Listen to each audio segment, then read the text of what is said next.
नमस्कार विद्यार्थी मित्र मैत्रिणींनो, केसागर पब्लिकेशनच्या केसागर करियर अकॅडमी यूट्यूब चॅनलवरती तुमचं पुन्हा एकदा स्वागत आहे। राज्यसेवा परीक्षा 2025 केसागर पब्लिकेशन तर्फे आपण इथं मोफत लेक्चर सिरीज करत आहोत येणाऱ्या तुमच्या राज्यसेवेसाठी।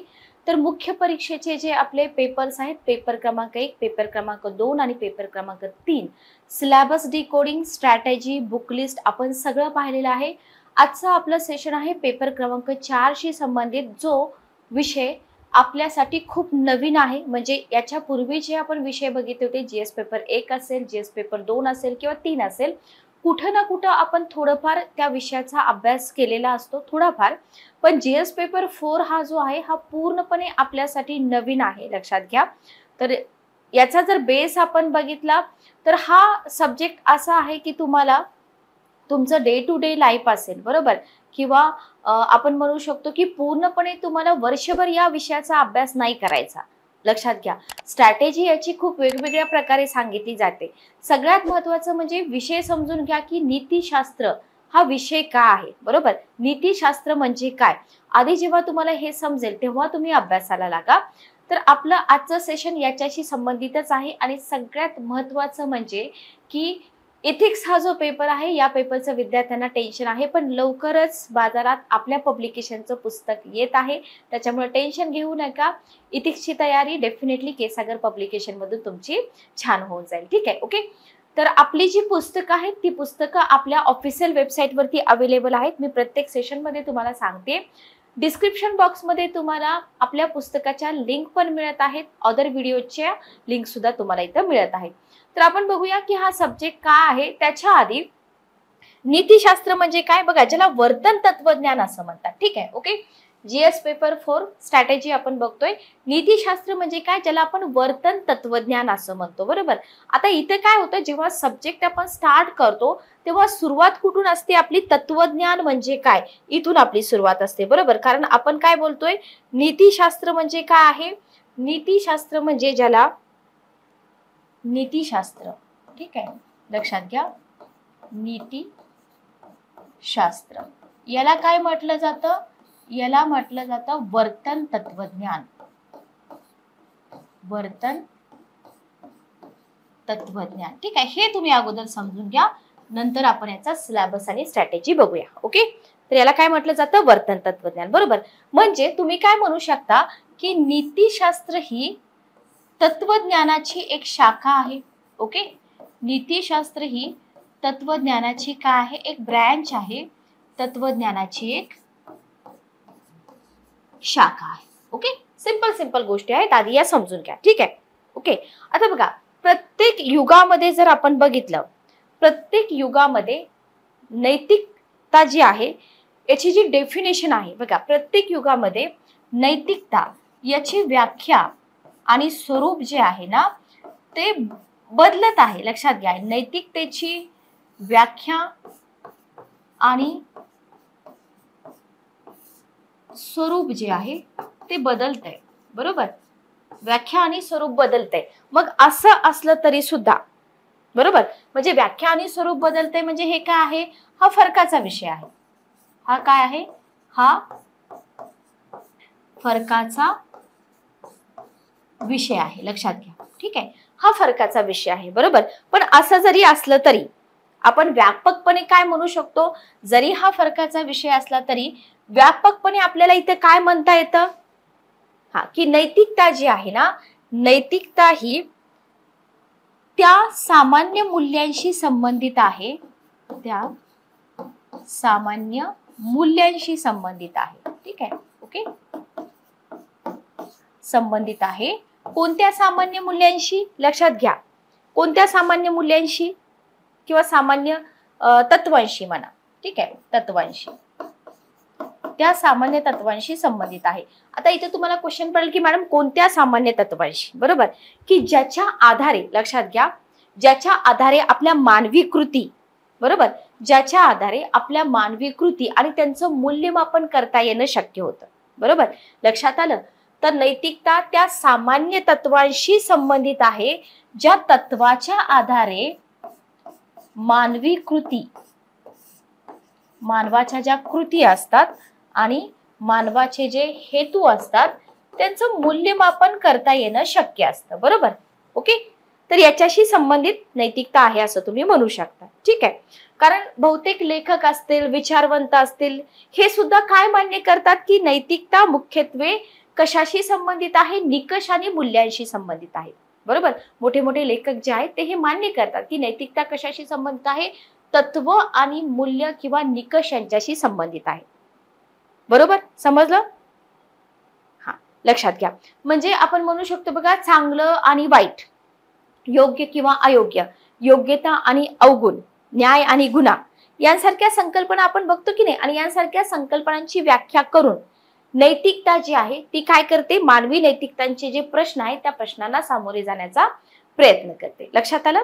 तर हे जस्ट आपण इथं एक छोटंसं इंट्रोडक्शन बघतोय. इथिक्स खूप डीप मध्ये आपल्याला अभ्यासायचं आहे, पण याच्या अगोदर याचा सिलेबस काय आहे ते आपण बघून घेऊया, आणि नक्की याच्यासाठी आपल्याला कोणती स्ट्रॅटेजी फॉलो करायची आहे ते पण आपल्याला इथं बघायचं आहे. ठीक आहे, ओके, क्लिअर? बघा, हा जो पेपर आहे ना, हा पेपर आपले जे जीएस चे पेपर आहेत ना, त्या जीएसच्या पेपरपेक्षा पूर्णपणे वेगळा आहे. का वेगळा आहे ते मी तुम्हाला सेशन स्टार्ट झाल्यावर अगोदरच सांगितलं, बरोबर?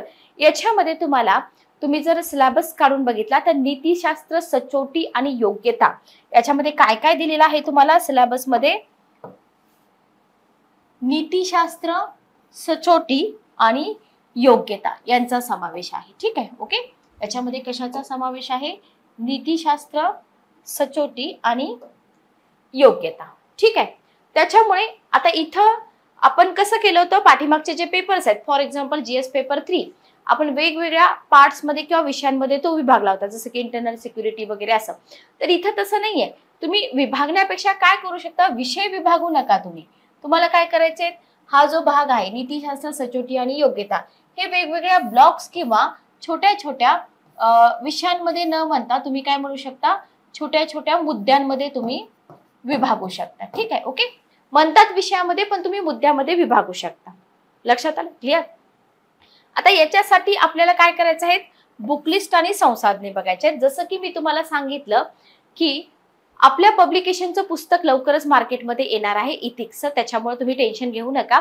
तोपर्यंत तुम्ही काय करू शकता, इथं बघा, या पेपरमध्ये स्वतःची जी कल्पना आहे ना, आपल्या स्वतःच्या कल्पना, बरोबर, विषय तुम्ही अभ्यासाला घेतलाय तर तिथे स्वतःच्या कल्पनांपासून जर तुम्ही प्रारंभ केला आणि सराव केला तर याच्यामध्ये उत्तरं खूप चांगली लिहिता येतात. आणि प्लस इथं ऍडिशनल करा तुम्ही केसागर पब्लिकेशनचं नवीन येणारं पुस्तक, जे तुम्हाला इथिक्स आणि इंटिग्रिटीचं वापरायचं आहे, बरोबर. पण तुमच्या स्वतःच्या कल्पना इथं क्रिएट करा तुम्ही आणि सुरुवात करा. इथिक्स काय आहे, कसं आहे, छोट्या छोट्या डेफिनेशन द्यायला सुरुवात करा, किंवा युपीएससीचे प्रिव्हियस इयरचे जे क्वेश्चन पेपर आहेत ते तुम्ही बघून थोडेफार इथं आन्सर रायटिंग चालू करू शकता. ठीक आहे, ओके, क्लिअर? नेक्स्ट बघा, आता याच्यामध्ये जर आपण बघितलं तर पहिला आपला भाग येतो नैतिकता, सचोटी आणि योग्यता. बघा, या पेपरमध्ये जर आपण बघितलं तर उमेदवारांची सचोटी, सार्वजनिक जीवनामध्ये समंजसपणा, समाजाशी व्यवहार करताना सामोरे जाणाऱ्या विविध समस्या आणि संघर्षावरील समस्या सोडवण्याच्या दृष्टिकोनाशी संबंधित उमेदवारांची जी वृत्ती आहे आणि दृष्टिकोन आहे हे तपासण्यासाठी प्रश्नांचा समावेश असतो. म्हणजे हा जो भाग आहे इथिक्स, इंटिग्रिटी, या पेपरमध्ये कसे क्वेश्चन असतात ते आपल्याला समजून घ्यायचंय. तर या पेपरमधून काय जज केलं जातं, तर उमेदवारांची सचोटी, सार्वजनिक जीवनामध्ये समंजसपणा, समाजाशी व्यवहार करताना ज्या समस्यांना त्यांना सामोरे जावं लागतं, जे संघर्ष असतील, ज्याच्यावरच्या समस्या सोडवण्याचा त्यांचा दृष्टिकोन आहे, संबंधित उमेदवार कशी कृती करतो, बरोबर, तर हे तपासणाऱ्या प्रश्नांचा समावेश इथं तुम्हाला असलेला दिसून येतो. म्हणजे फॉर एक्झाम्पल काय माहिती का, एक अधिकारी म्हणून जेव्हा तुम्ही ऑफिसर व्हाल, एक अधिकारी म्हणून तुमच्या समोर केस स्टडी आली एखादी, बरोबर, तर ती केस स्टडी तुम्ही कशा पद्धतीनं सॉल्व्ह करा. ओके, तर अशा केस स्टडीचा समावेश तुम्हाला प्रश्न उत्तरांमध्ये दिसून येतो. आणि जेव्हा तुम्ही अधिकारी व्हाल तेव्हा तुम्हाला रिअल लाईफ मध्ये ते सॉल्व्ह करायचं असतं. तर तुम्ही एक अधिकारी म्हणून कसं सॉल्व्ह कराल, तुमचा दृष्टिकोन कसा असेल, बरोबर, हे तपासणाऱ्या प्रश्नांचा समावेश याच्यामध्ये केलेला असतो. आता हे जे असतात केस स्टडीज पद्धतीचा वापर करू शकतात, हे मी तुम्हाला सांगितलंय. आणि याच्यामध्ये विस्तृत क्षेत्र समाविष्ट केली जाऊ शकतात, बरोबर. मग क्षेत्रामध्ये काय आहे, नैतिकता आणि मानवी इंटरफेस आहे. उदाहरणार्थ बघा, इथं तुम्हाला निर्धारक आणि नैतिकतेचे परिणाम असतील, नैतिकतेचे परिणाम मानवी कृती आहे. त्याच्यानंतर नीतिशास्त्र, खाजगी आणि सार्वजनिक संबंधामध्ये मानवी मूल्य आहेत, महान नेते असतील, समाज सुधारक असतील, त्यांच्या शिकवणीतून मिळालेले धडे असतील, बरोबर. मूल्ये वाढविण्यासाठी तुम्हाला कौटुंबिक, समाज आणि शैक्षणिक संस्थांची जी भूमिका आहे ती भूमिका तुम्हाला इथं अभ्यासावी लागते. Okay, clear. आता हे दिसताना खूप सोपं दिसतं, पण थोडंसं पेपरची जी भाषा आहे ती तुम्हाला समजून घ्यावी लागते. तर आपण इथे काय शिकलो की नैतिकता, सचोटी आणि योग्यता, एथिक्स हा जो पेपर आहे या पेपरमध्ये तुम्हाला एक अधिकारी म्हणून तुम्ही कसे आहात किंवा कसं बिहेव कराल, तुमची वृत्ती काय आहे, तुमचा दृष्टिकोन आहे, हा या पेपरमधून चेक केला जातो. ठीक आहे, ओके, क्लिअर. तर नैतिकता आणि मानवी इंटरफेस मध्ये तुम्ही बघितलं, याच्यामध्ये मानवी कृती, नैतिकतेचे परिणाम, त्याच्यानंतर मूल्य वाढविण्यामध्ये कुटुंबाची काय भूमिका आहे, समाजाची काय भूमिका आहे, शैक्षणिक संस्थांची काय भूमिका आहे, मानवी मूल्य तुम्ही शिकू शकता, महान नेते असतील, समाज सुधारक असतील, त्यांचं जीवन असेल, त्यांची शिकवण असेल याच्यामध्ये. ठीक आहे, ओके, क्लिअर. नेक्स्ट बघा, नेक्स्ट तुम्हाला वृत्ती, याच्यामध्ये सामग्री, रचना, कार्य, त्याचा प्रभाव आणि विचार आणि वर्तन याच्याशी काय संबंध आहे, नैतिक आणि राजकीय वृत्ती काय असते, सामाजिक प्रभाव काय असतो, मन वळवणं म्हणजे काय असतं, हे सगळे पॉइंट्स कशामध्ये येतात, वृत्ती या पॉइंट मध्ये येतात, बरोबर. म्हणजे नागरी सेवा, सचोटी, निष्पक्षता याच्यासाठी योग्यता आणि मूलभूत मूल्य, गैरपक्षपातीपणा, वस्तुनिष्ठता, सार्वजनिक सेवेसाठी समर्पण, सहानुभूती, सहिष्णुता, दुर्बल घटकांबद्दल सहानुभूती, हे सगळं तुम्हाला या भागामध्ये येतं, बरोबर. ठीक आहे, लक्षात आलं की बाबा सचोटीशी रिलेटेड, निष्पक्षतेशी रिलेटेड किंवा सार्वजनिक सेवेसाठी समर्पण, जेव्हा तुम्ही एक अधिकारी म्हणून जाल तेव्हा तुम्ही सार्वजनिक सेवेसाठी तुमचं समर्पण तिथं असलं पाहिजे, बरोबर. त्याच्यानंतर भावनिक बुद्धिमत्ता आहे, ज्याच्यामध्ये संकल्पना असेल किंवा त्यांची उपयोगिता असेल, प्रशासन आणि प्रशासनातील अनुप्रयोग असतील, तर याच्याशी रिलेटेड भाग सगळा कशामध्ये येतो, वृत्ती या ब्लॉक मध्ये येतो, किंवा आपण जे सब पॉइंट केलेला आहे त्याच्यामध्ये येतो. ठीक आहे. आणि भारत आणि जगातील नैतिक विचारवंत, हा सोपा पार्ट आहे. आपल्या भारतातील आणि जगातील जे नैतिक विचारवंत आहेत आणि तत्वज्ञानी आहेत यांचं जे योगदान आहे ते आपल्याला याच्यामध्ये अभ्यासावं लागतं. आता जेव्हा तुम्ही सिलेबस बघताय किंवा सिलेबस आपण डिकोड करतोय, मे बी तुम्हाला असं वाटत असेल की हे मला काहीच कळत नाहीये, बरोबर. ही सचोटी म्हणजे काय, निष्पक्षता म्हणजे काय, मूलभूत मूल्य म्हणजे काय. पण जेव्हा आपण पुस्तक अभ्यासायला चालू करू, बरोबर, जेव्हा आपण केस स्टडीज अभ्यासायला चालू करू तेव्हा तुम्हाला हा विषय अतिशय सोपा वाटू शकतो. ठीक आहे, ओके. चला नेक्स्ट बघा, सार्वजनिक प्रशासनातील आणि सार्वजनिक प्रशासनातील किंवा सार्वजनिक ऑब्लिक नागरी मूल्ये आणि नैतिकता. आता याच्यामध्ये आपल्याला काय अभ्यासायचं आहे, जी स्थिती आणि समस्या आहे, त्याच्यानंतर सरकारी आणि खाजगी संस्थांमधील जी नैतिक चिंता आहे, दुविधा आहे, नैतिक मार्गदर्शनाचे स्रोत म्हणून कायदे असतील, नियम असतील, बरोबर. त्याच्यानंतर जबाबदारी आणि नैतिक शासन आहे, नियम आणि विवेक आहे, शासनामध्ये नैतिक आणि नैतिक मूल्यांचं बळकटीकरण असेल, आंतरराष्ट्रीय संबंध आहे, आंतरराष्ट्रीय संबंध आणि निधीमधील नैतिक समस्या असतील, कॉर्पोरेट गव्हर्नन्स असतील, तर हा सगळा भाग आपल्याला इथे अभ्यासावा लागतो. लक्षात आलं. ओव्हरऑल काय माहिती का, सगळं म्हणजे तुम्ही जेव्हा अधिकारी म्हणून जाता तुम्हाला जे सगळं फेस करायचं आहे ते तुम्ही कसं फेस कराल हे सगळं या पेपर मधून तुम्हाला शिकायला मिळतं. लक्षात आलं. त्याच्यानंतर प्रशासनातील क्षमता.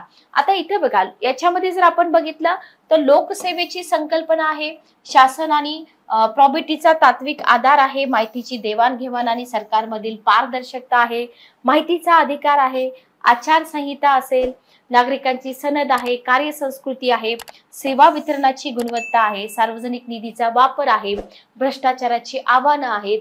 हे सगळं आपल्याला प्रशासनातील क्षमता या पॉइंट अंतर्गत काय करावं लागतं, अभ्यासावं लागतं. आणि केस स्टडीज ज्या असतात ना त्या चालू समस्येवरती सुद्धा आधारित असू शकतात. लक्षात घ्या, करंट अफेअर्स मध्ये ज्या चालू समस्या असतात ना त्याच्यावरती आधारित केस स्टडीज तुम्हाला इथं विचारल्या जाऊ शकतात. ठीक आहे, ओके क्लिअर. तर हे जे सिलेबस आहे ना, हा सिलेबस तुम्हाला वारंवार रिपीट करावा लागेल आणि मग तुम्हाला हा जो विषय आहे हा विषय थोडासा लक्षात राहायला सोपं होऊन जाईल. ठीक आहे. आता अभ्यासक्रम समजून घेणं सगळ्यात महत्वाचं काय आहे माहिती का? तुम्हाला अभ्यासक्रम समजून घेतला पाहिजे. विद्यार्थी काय करतात, सिलेबस बघत नाही, बरोबर. अभ्यासक्रम न समजून घेता डायरेक्ट रेफरन्स बुक घेतात आणि वाचायला चालू करतात. तर हे सगळ्यात मोठी चूक आहे. पहिल्यांदा तुम्ही अभ्यासक्रम समजून घ्या. त्याच्यामध्ये जसं युपीएससी मध्ये नीतिशास्त्र इतका जोर का देतं, बरोबर, तसंच एमपीएससी मध्ये सुद्धा नीतिशास्त्राचा अभ्यास जो आहे तो इन्क्लूड का केला, तर एक चांगले अधिकारी घडवण्यासाठी, बरोबर. नागरी सेवक जे आहेत, म्हणजे उद्या तुम्ही अधिकारी होणार आहात, तर तुम्ही काय करणार आहात, तुम्ही राष्ट्राची आणि जनतेची सेवा करणार आहात, बरोबर. म्हणजे सेवा करण्याची जबाबदारी तुमच्यावर सोपवली जाणार आहे. लक्षात आलं.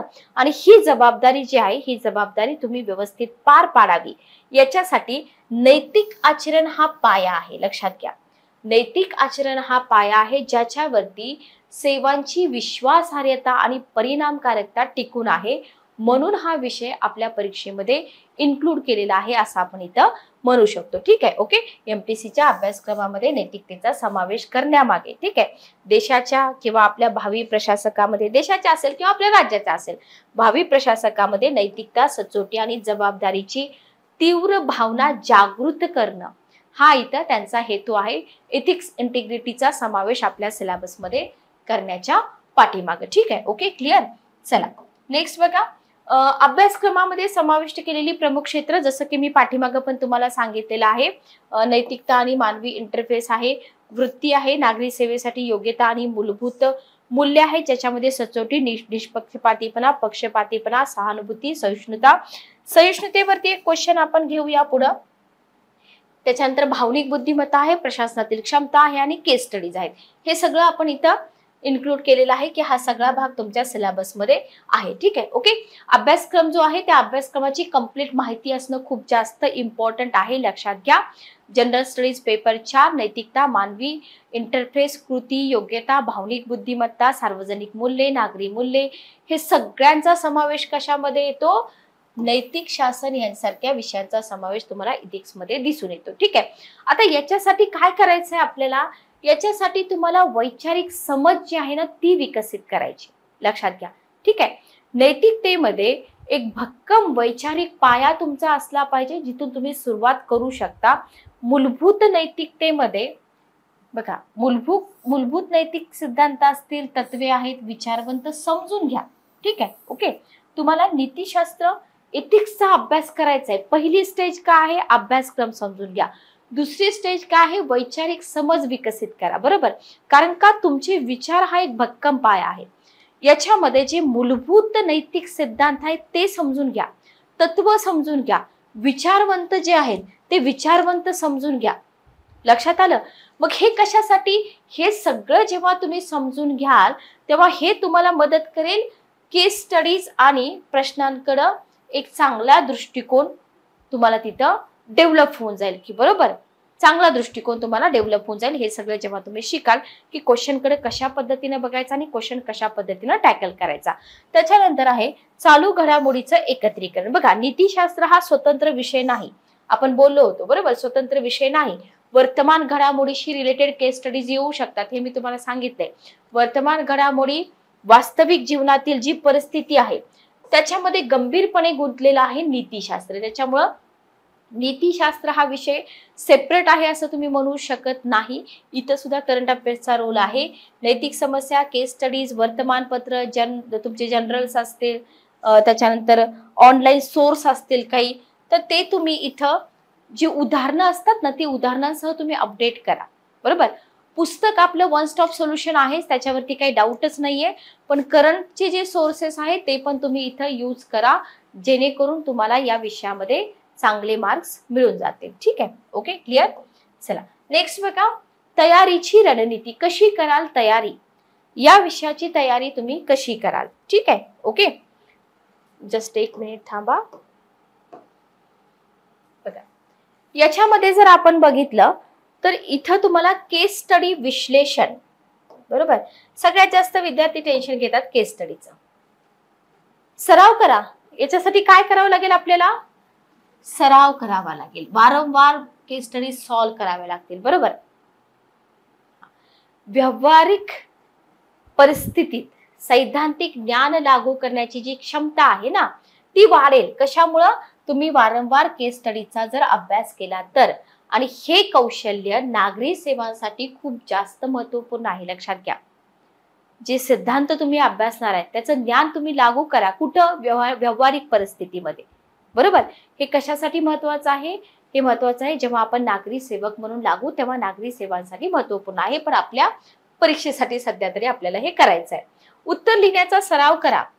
तुमचं बोलणं आणि वेळ व्यवस्थापन ही कौशल्य तुम्हाला सुधारायची, बरोबर. ओके.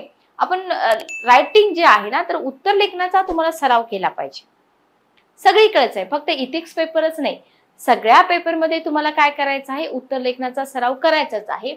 नैतिक समस्यांचं निराकरण करताना बघा, ज्या नैतिक समस्या आहेत त्यांचं निराकरण करताना सुस्पष्टता असली पाहिजे, सुसंगतता असली पाहिजे, संतुलित दृष्टिकोन, जसं की निष्कर्ष आपण लिहितोय तो बॅलन्स असला पाहिजे. हे तर आपण प्रत्येक विषयामध्ये आन्सर रायटिंग करताना हे मी तुम्हाला सांगितलेलंच आहे.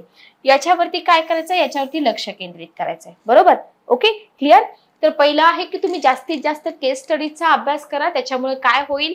व्यावहारिक परिस्थितीमध्ये जे सिद्धांत आहे ते सिद्धांत लागू करण्याची तुम्हाला सवय होऊन जाईल तिथं आणि एक्झाम मध्ये केस स्टडी सॉल्व्ह करताना सोपं जाईल. नीतिशास्त्र उत्तर लिहायची इथं तुम्ही प्रॅक्टिस करा. पुनरावृत्ती म्हणजे ज्याला आपण रिव्हिजन म्हणतो, बरोबर. सतत रिव्हिजन करा. फक्त इथिक्सच नाही तर प्रत्येक विषयामध्ये रिव्हिजन खूप जास्त इम्पॉर्टंट आहे. मुख्य नैतिक तत्वे असतील, केस स्टडी असतील, समकालीन उदाहरणे असतील तर याच्या नोट्स तयार करा. नियमित पुनरावृत्ती म्हणजे नियमित उजळणी केल्याने काय होईल? तुमची जी समज आहे, जे याच्यामधल्या कॉन्सेप्ट आहेत त्या तुमच्या कॉन्सेप्ट काय होऊन जातील? भक्कम होऊन जातील आणि आन्सर रायटिंगला तुम्हाला अडचण येणार नाही. ठीक आहे. नैतिक विचारवंत आणि तत्वज्ञ याच्यामध्ये तुम्हाला अरिस्टॉटल असतील, कांट असतील, बेंथम आहेत, यांसारखे जे प्रसिद्ध नैतिक विचारवंत आहेत ना ह्यांनी काय शिकवलंय, बरोबर, यांचं तत्वज्ञान काय आहे हे समजून घ्या. स्वतःला म्हणजे त्यांचं तत्वज्ञानाशी थोडंसं परिचित व्हा. हे कशासाठी? तुमची उत्तरं समृद्ध करण्यासाठी त्यांचा दृष्टिकोन तुम्हाला तिथं उपयोगी पडेल, बरोबर. सगळंच काही आपल्या स्वतःला येत नसते. ह्या विचारवंतांचे दृष्टिकोन पण आपल्याला तिथे शिकावे लागतात.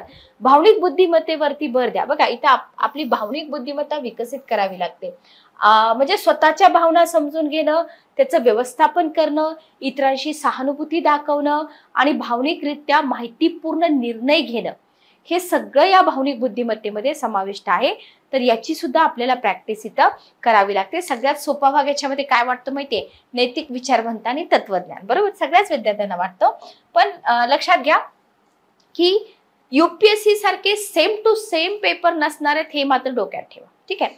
इथे एक मी डेमो क्वेश्चन घेतलेला आहे. क्वेश्चन काय आहे बघा? नैतिक उपभोगवाद. क्वेश्चन कडे बघा. नैतिक उपभोगवाद, नैतिक उपभोक्तावाद ही संकल्पना, अशा सगळ्या संकल्पना आपल्याला शिकायच्यात, बरोबर.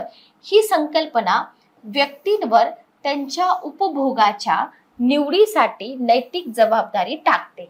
बघा, क्वेश्चन मी इथं ब्रेक करते की नैतिक उपभोगवाद ही संकल्पना व्यक्तीवर त्यांच्या उपभोगाच्या निवडीसाठी नैतिक जबाबदारी टाकते. ठीक आहे.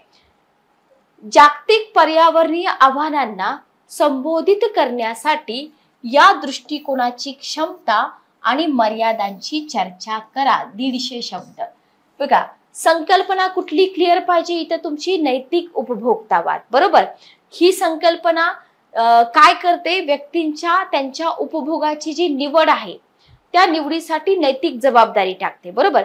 मग जागतिक पर्यावरणीय आव्हानं जी आहेत त्याला संबोधित करण्यासाठी या दृष्टिकोनाची क्षमता आणि मर्यादांची चर्चा करा असं तुम्हाला म्हटलंय. तर क्वेश्चन तुम्ही कसा सॉल्व्ह करणार? बघा, क्वेश्चन मध्ये काय काय आहे आपण बघितलं. तर इथं तुम्हाला सगळ्यात महत्वाचं नैतिक उपभोक्तावाद म्हणजे काय माहित पाहिजे, त्याची व्याख्या तुम्ही तिथं लिहिली पाहिजे, बरोबर. लक्षात आलं? नैतिक उपभोक्तावादाचं महत्व जे आहे ना काय आहे? टिकाऊपणा आणि निष्पक्षतेला प्रोत्साहन देण्यासाठी तुम्हाला इथे काय करायचंय?